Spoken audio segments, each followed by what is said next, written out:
Haryana Saraswati heritage board के vice chairman Dhuman Singh किरमिच ने कहा कि हरियाणा के मुख्यमंत्री नायब सिंह सैनी के मार्गदर्शन में सरस्वती नदी को जीवित रखने के लिए अनेक विकास कार्य किए जा रहे हैं। हरियाणा में जहां जहां से सरस्वती नदी गुजरती है वहां पर बने मंदिरों घाटों के सौंदर्यीकरण का कार्य चल रहा है। इन विकास कार्यों का मुख्य उद्देश्य आमजन को धार्मिक बढ़ावा देने के साथ साथ सुविधाएं प्रदान करना है।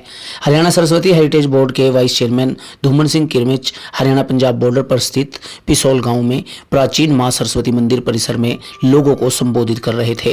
उन्होंने कहा कि वर्ष 2015 में हरियाणा के पूर्व मुख्यमंत्री मनोहर लाल के समय में हरियाणा सरस्वती हेरिटेज बोर्ड का गठन हुआ था। उस वक्त सरस्वती में केवल 10 किलोमीटर में ही पानी चलता था। यह नदी विलुप्त होने के कगार पर थी। पिछले 10 वर्षों के अथक प्रयासों से आज सरस्वती नदी में 400 किलोमीटर में पानी बह रहा है।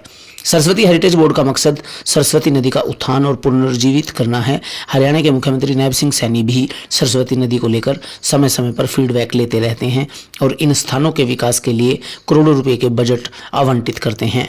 यह मां सरस्वती मंदिर ऐतिहासिक प्राचीन मंदिर है। इस स्थान पर सरस्वती नदी बहती रही है। पुराने समय में यहाँ पर लोग अपने परिजनों के अंतिम संस्कार करने के बाद उनके पिंडदान करने आते थे।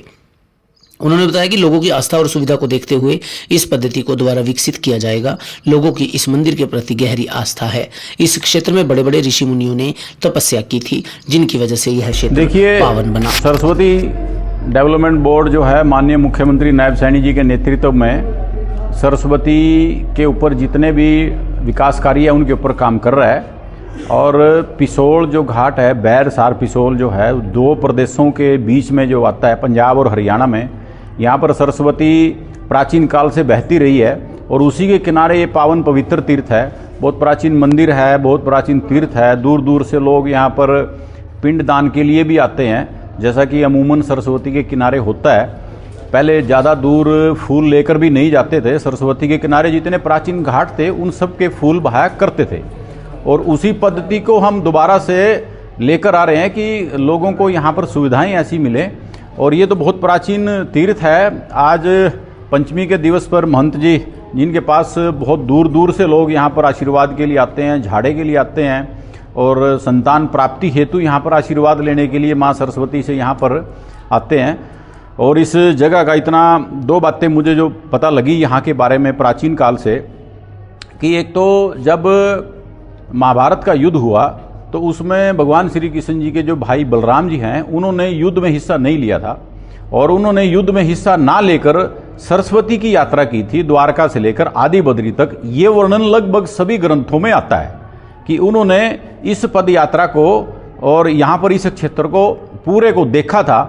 और ये सौभाग्य है इस जगह का, जो महंत जी ने मुझे बताया और जो कई जगह लिखा भी है, कि यहाँ पर फिर बलराम जी ने जो है एक महायज्ञ की यहाँ पर रचना की थी, जिसकी वजह से इस क्षेत्र में शांति रहे और इस क्षेत्र को विशेष जो है आशीर्वाद भगवान विष्णु जी का प्राप्त है।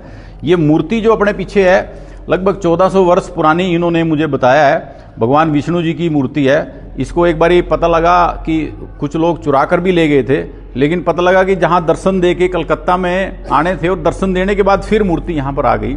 ऐसा वर्णन यहाँ पर इस पवित्र पावन जगह का है।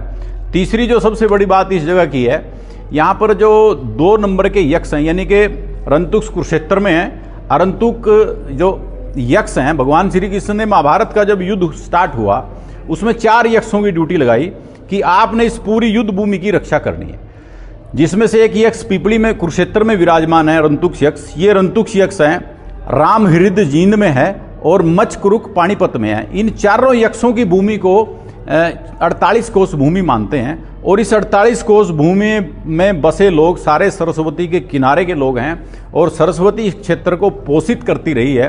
और उस पवित्र कार्य में सरस्वती बोर्ड, हमारी जो टीम पूरी है, हमारे साथ एडिशनल सीईओ सरस्वती बोर्ड की रितु लाठर जी भी आज हमारे पास हैं, साथ आई हैं, और सीवण से शैली जी और जितने सभी प्रमुख लोग हैं हमारे यहाँ पर आज इस शुभ अवसर पर इस समिति के बुलावे पर यहाँ पर आए हैं। हमारी जो इन्होंने ड्यूटी कार्य संपन्न करने की लगाई है, हम वो कार्य जरूर करेंगे।